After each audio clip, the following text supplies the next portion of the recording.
The End Times. According to Islam, this concept represents a time near to Doomsday when Qur'anic morality will come to prevail over all the world. The Prophet Mohammed, peace be upon him, has described it in considerable detail in his hadeeths, that is, his sayings. After the Prophet, a number of great Islamic scholars have given further accounts of the subject. All of these reveal that the end times will contain a number of consecutive events. In the first stage of the end times, the world will become degenerate because of a number of philosophical systems that deny God. Mankind will move away from the purpose behind its creation, leading to a terrible spiritual emptiness and moral collapse. In the wake of great disasters, wars, and suffering, mankind will seek the answer to just one question: where does salvation lie? At that very moment of despair, God will charge a blessed person to call mankind out of the chaos and onto the true path. The Mahdi. The word means he who leads people to truth. According to the Prophet's sayings, the Mahdi will first wage a struggle in the Islamic world and return those Muslims who have broken away from the essence of Islam back to true belief and morality. He will have 3 basic tasks at this point.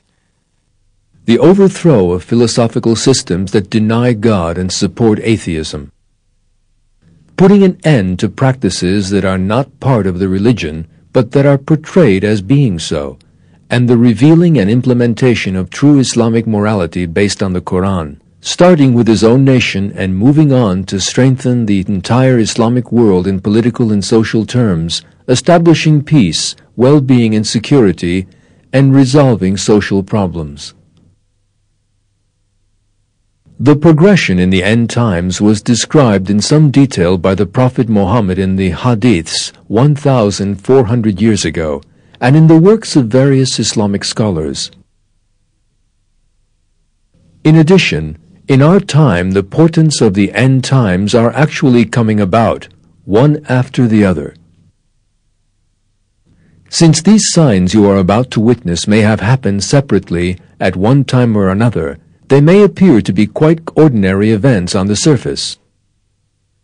Yet the occurrence of so many portents, one after the other in a very short space of time, cannot be regarded as a coincidence.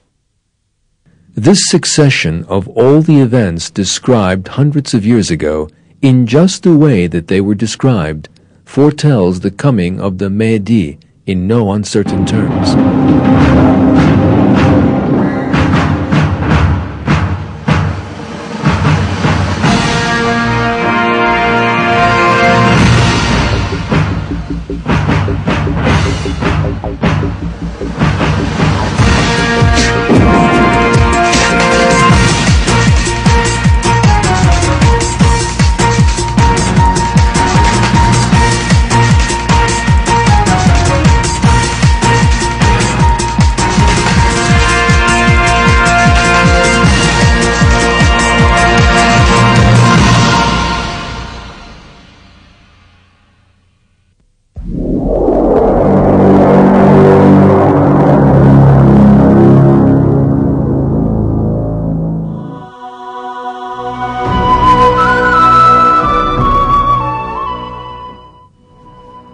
The halting of the Euphrates is one of the portents of the Mahdi.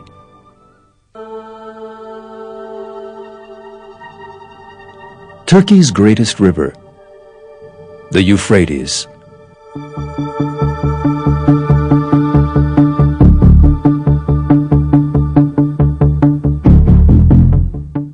This river witnessed a major event in 1975.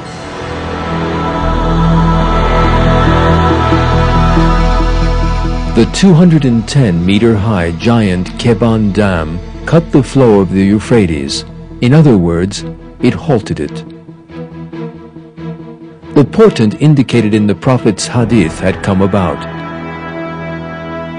Another hadith on this subject says,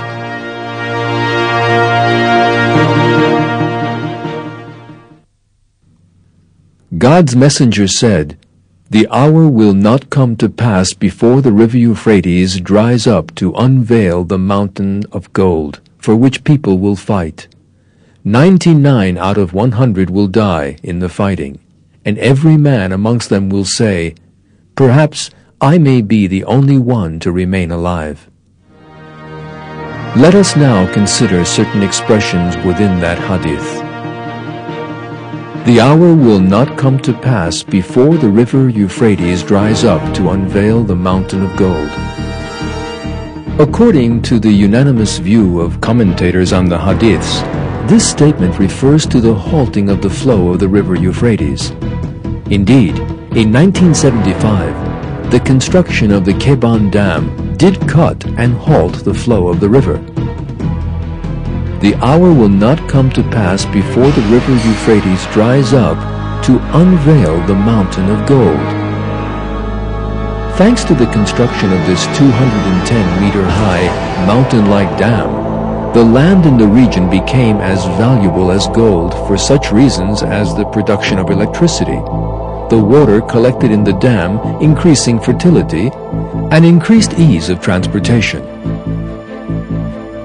The results of this enormous development project, known as the Southeastern Anatolia Project, or GAP, clearly reveal the truth of this. The region thus gained new economic opportunities, its income went up, and unemployment fell. On the other hand, one story recently covered by the press clearly revealed the truth of the expression employed in the hadith. According to the story, photographs from satellites proved the existence of piles of gold on the Euphrates riverbed, and that these could be seen if the waters drew back.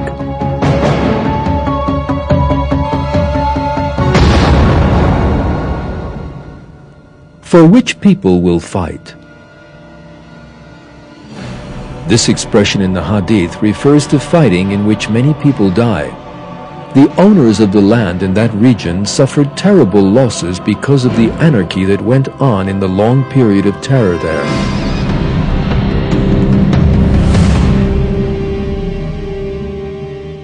And many people lost their lives.